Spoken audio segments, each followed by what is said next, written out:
কমই আগে বছর দেখেছি। ওস্তাদ শরবত ভাই, শরবত ভাই আপনি বসবেন।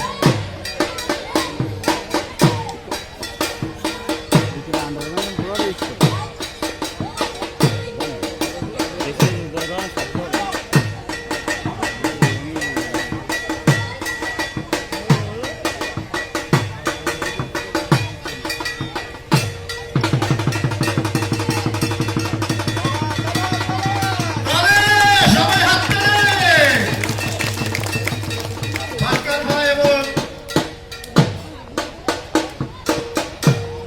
সেই 50 বছরের বুড়ো আগের খেলা, সেই খেলা এখনো ধরে রাখার জন্য এখন ছেলেমেয়ে সেইভাবে আর খেলা করে না, তারা খেলায় হাঁটতে পারে না। এখন মোবাইলের জগৎ, মোবাইল নিয়ে পড়ে থাকে, তাই খেলা আর বাচ্চাদের শেখানো সম্ভব হয় না।